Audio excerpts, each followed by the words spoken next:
आज के मुरली का गीत, रात के राही थक मत जाना, सुबह की मंजिल दूर नहीं, थक मत जाना।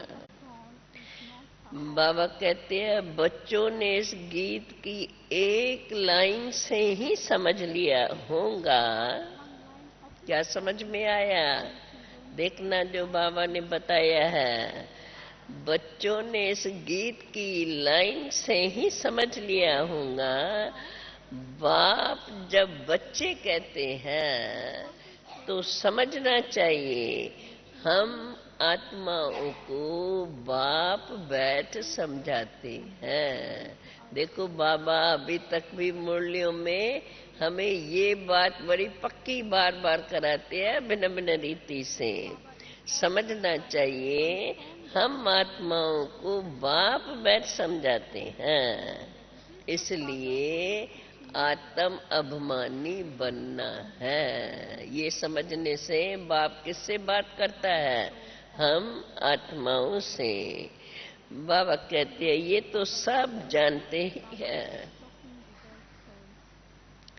आत्मा और शरीर दो चीजें हैं, परंतु ये नहीं समझते हैं कि हम आत्माओं का बाप भी तो जरूर होगा। हम आत्माएं निर्वाण धाम की रहने वाली हैं। अब ये बातें किसके भी बुद्धि में आती नहीं है। बाप कहते हैं ना,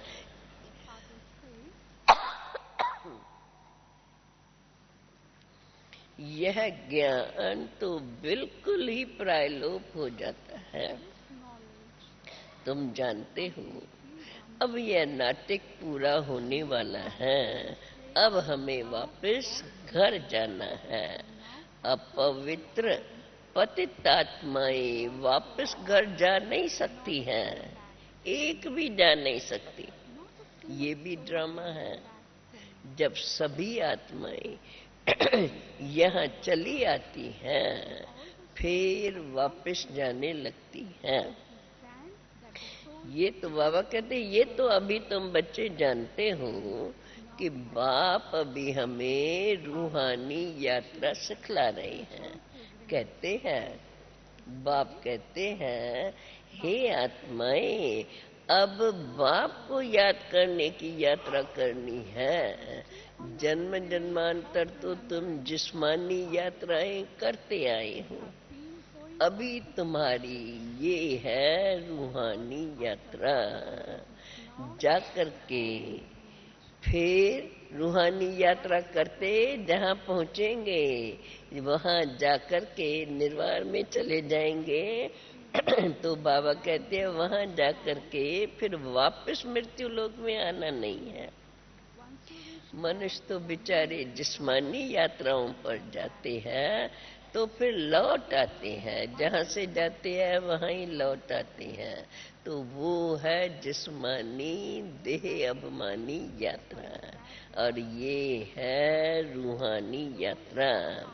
यह रूहानी यात्रा सिवाय बेहद के बाप के कोई सिखला नहीं सकते।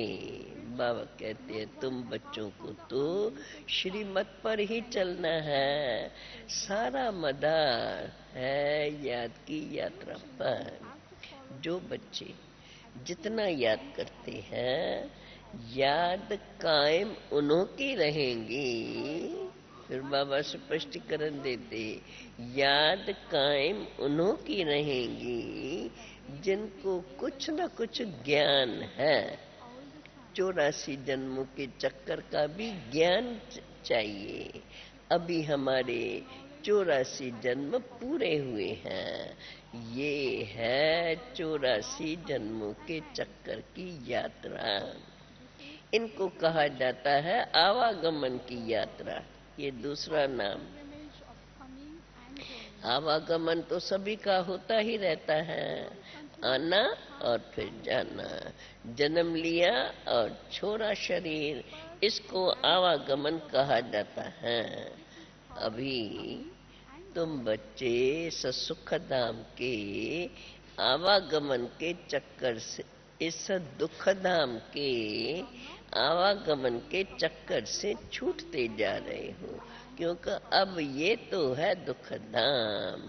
अब तुम्हारा जन्म मरण सब मृत्यु लोक में होता ही रहेगा।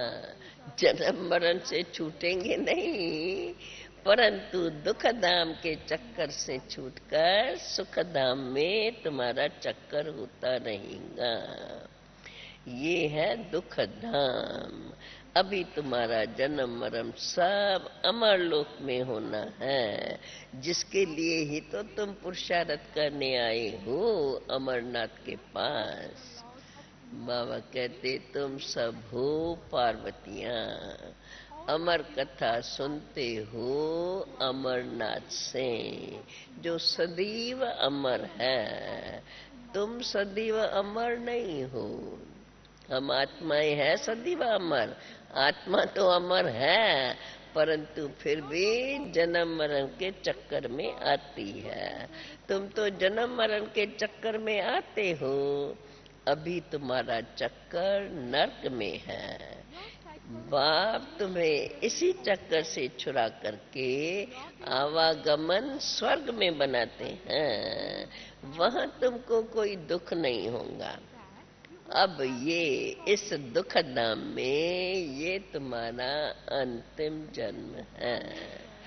अभी तुम देखते जाएंगे कैसे विनाश होता है।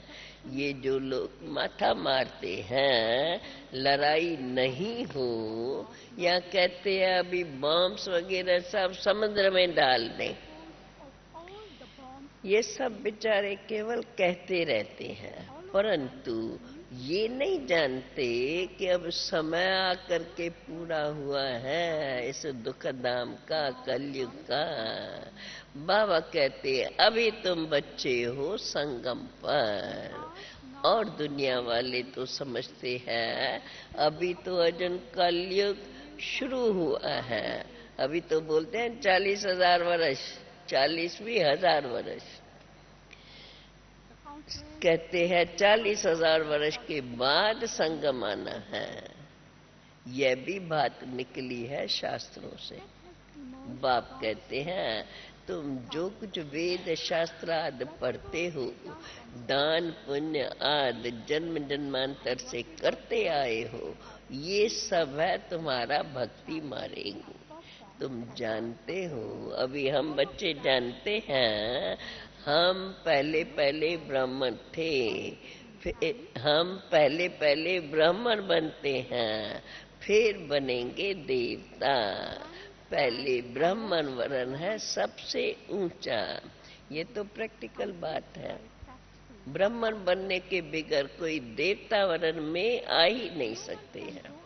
बाबा कहते हैं अभी तुम बच्चे निश्चय करते हो हम प्रजापिता ब्रह्मा के बच्चे हैं, और शिव बाबा से हम दैवी राज ले रहे हैं।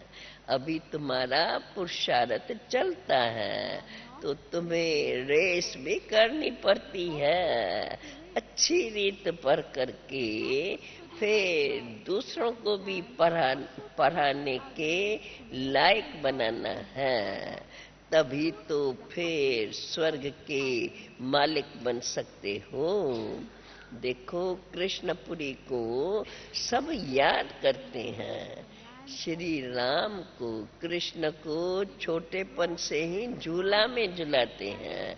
श्री राम को छोटेपन में झूले आदमी नहीं झुलाते हैं। श्री कृष्ण को तो सभी बहुत प्यार करते हैं, परंतु अंधश्रद्धा से भगवान समझ के करते हैं। समझते तो कुछ, यथार्थ तो कुछ भी नहीं जानते हैं। बाप ने समझाया है इस समय यह सारी सृष्टि तमो प्रधान काली बनी हुई है। यही भारत बहुत सुंदर गोल्डन एज था, अब तो आयरन एज में है। तुम भी अभी आयरन एज में हो, अब तुम्हें गोल्डन एज में जाना है। अभी बाप कौन सा काम कर रहे हैं? बाबा कहते हैं अभी बाप सोनार का काम कर रहे हैं। सोनार जेवर बनाते हैं ना, गढ़ते हैं बैठ के उसको। तो बाबा अभी हमें जो भी अलाय है वो निकाल करके सच्चा सोना बना करके और सत्युग में ले जाते हैं। तो बाबा कहते हैं अभी बाप सोनार का काम कर रहे हैं। तुम्हारी आत्मा में जो लोहे और तांबे की खाद पड़ी थी वो निकाल ली जाती है। अभी तुम्हारी आत्मा तो अभी तुम्हारी आत्मा और शरीर दोनों ही जूठे बन गए हैं। अब तुमको फिर से सच्चा सोना बनना है। सच्चे सोने में बहुत खाद मिलाने से एकदम मुलमा बन जाता है।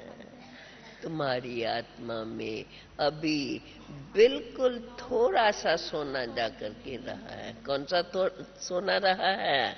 फिर भी आत्मा तो है ना, आत्मा अमर अविनाशी, तो कुछ तो जानकारी है। जेवर भी बहुत पुराना है, 2 कैरेट सोना बस कहेंगे। तो बाप बैठकर समझाते हैं कि सभी की मत इस समय आसुरी बनी हुई है। जब सबकी मत आसुरी बन जाती है तब ही बाप आकर के श्रीमत देते हैं।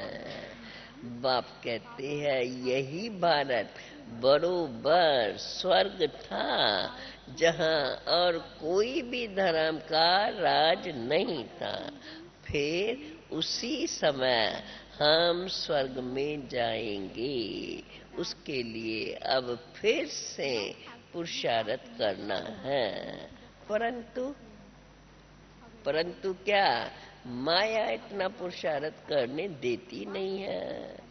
माया तुम्हारा बहुत सामना करती है। युद्ध के मैदान में तुमको बहुत हरा देती है। चलते चलते कोई तूफान में आ जाती है, फिर विकार में जाकर के एकदम अपना मुंह काला कर देते हैं। बाप कहते हैं अभी बच्चे, अभी मैं तुम्हारा मुंह गौरा करता हूँ। तुम विकार में जाकर फिर काला मुंह तो मत करो। योग से अपनी अवस्था को शुद्ध बनाओ।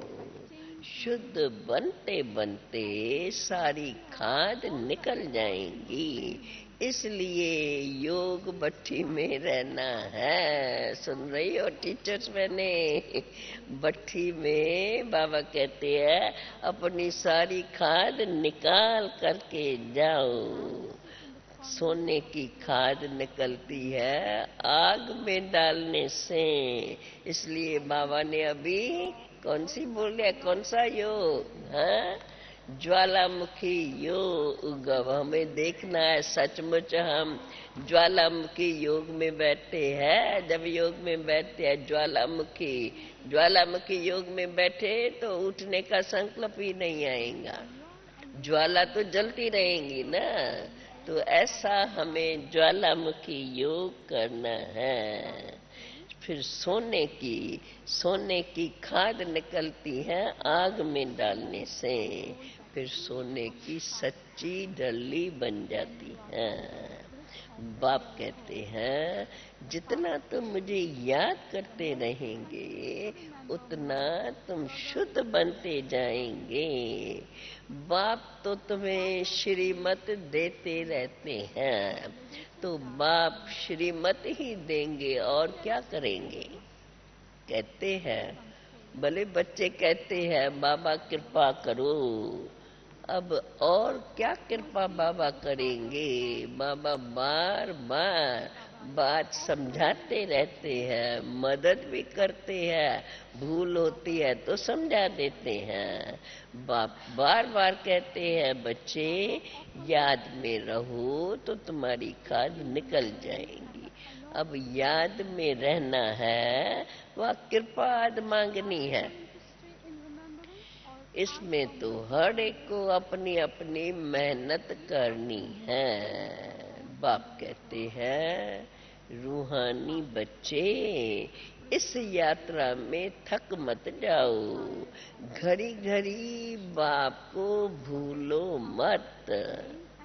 जितना याद में रहते हो उतना समय जैसे तुम भट्ठी में हो, याद नहीं करते हो तो भट्ठी से बाहर निकल जाते। फिर तुमसे फिर और भी विक्रम हो जाते हैं, वे फिर तुम्हारे ऐड होते जाते हैं, जिससे तुम काले बन जाते हो। मेहनत करके गौरे बन और फिर काले बनते हो। मेहनत करते हो गौरे बनने की, बनते हो गौरे, फिर काले बन जाते हो। गोया तुम वैसे 50% काले थे और अभी गौरा बन करके फिर काले बनते हो तो 100% काले बन जाते हो। काम विकार ने ही तो तुमको काला किया है, तो वो है काम चित्ता। चित्ता में तो जल मरते हैं और ये है ज्ञान चित्ता। मुख्य बात है काम की।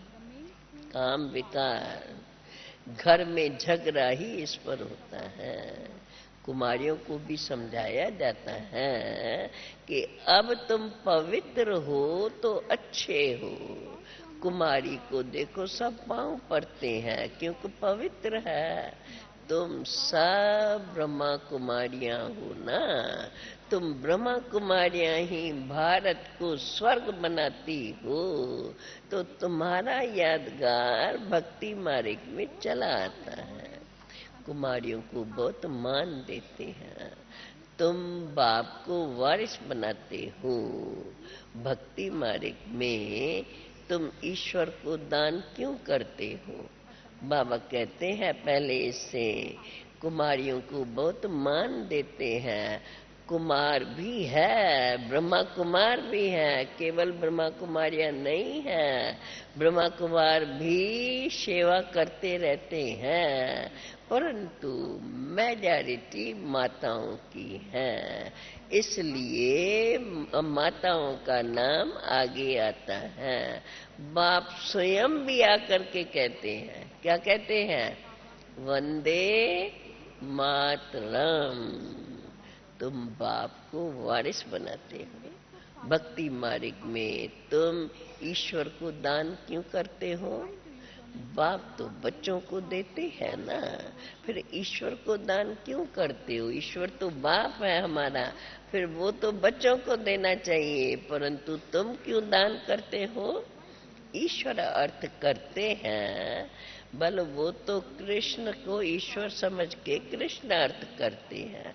अब कृष्ण तुम्हारा क्या लगता है जो तुम उनको देते हो? कोई अर्थ जानते ही नहीं। देने का भी कोई अर्थ तो चाहिए। क्या कृष्ण गरीब थोड़े ही है? फिर भी कहते हैं ईश्वर अर्थ, बल कृष्ण के आगे करते हैं, पर कहते तो है ईश्वर अर्थ। कृष्ण अर्थ तो होता ही नहीं है, वो तो सत्य का प्रिंस है। बाप समझाते हैं मैं ही सबकी मनोकामना पूरी करता हूँ। कृष्ण तो मनोकामनाएं पूरी नहीं कर सकते।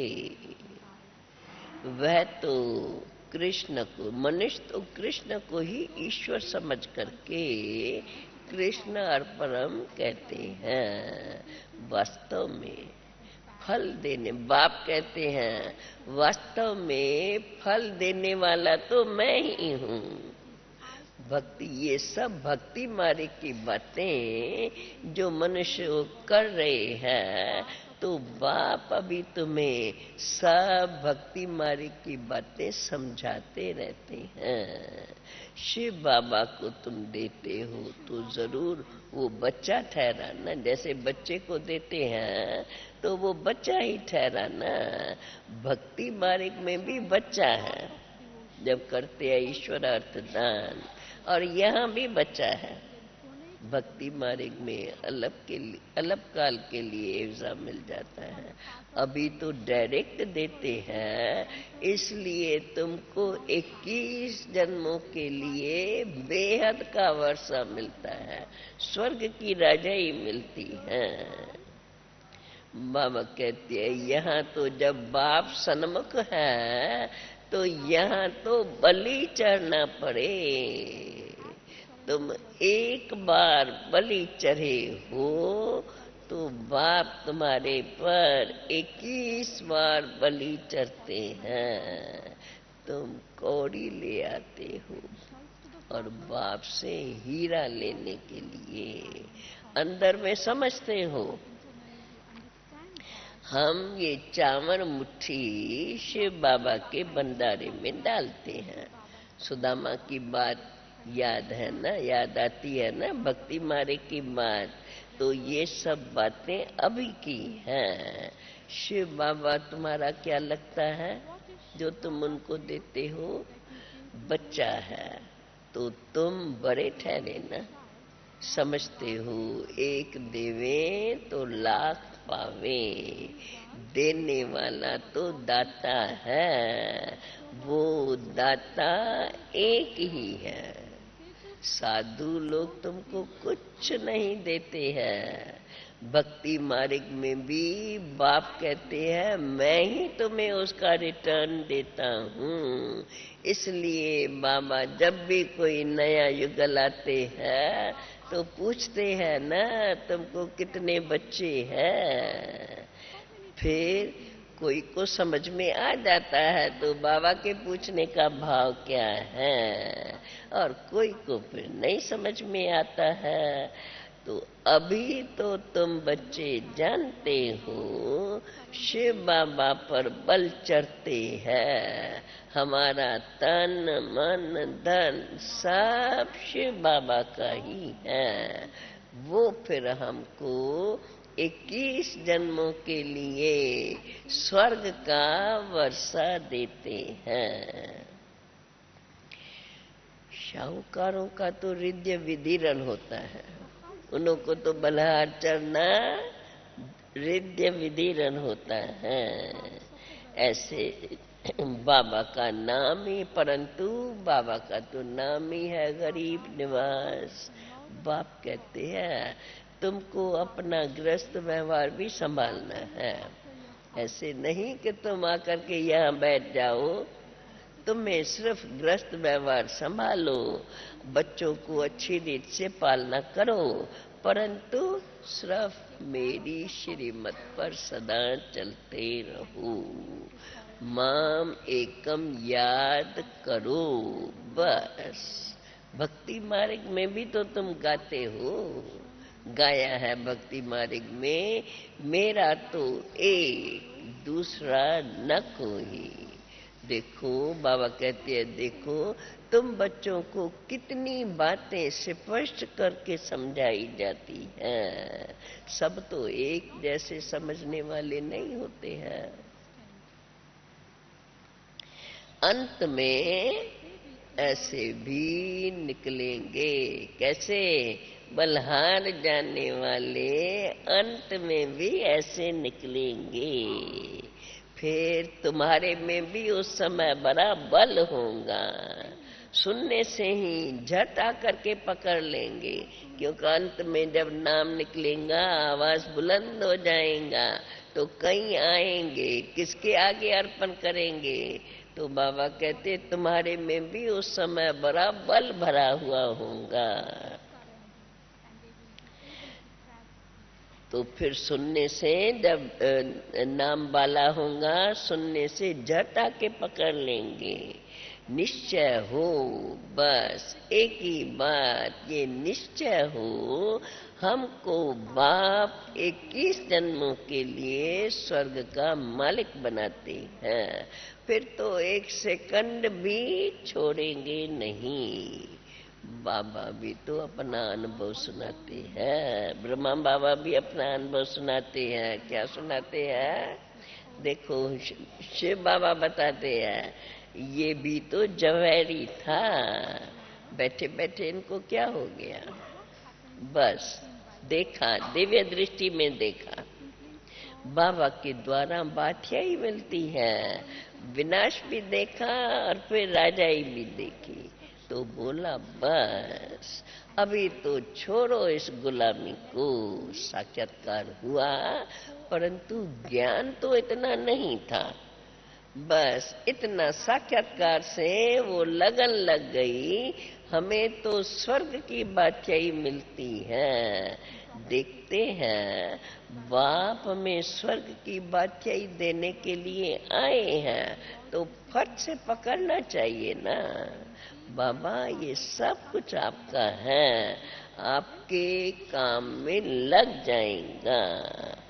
बाबा ने भी तो देखो, बाबा का ब्रह्मा बाबा ने सब कुछ अर्पण कर दिया, तो वो काम में लग गया। कैसे लग गया?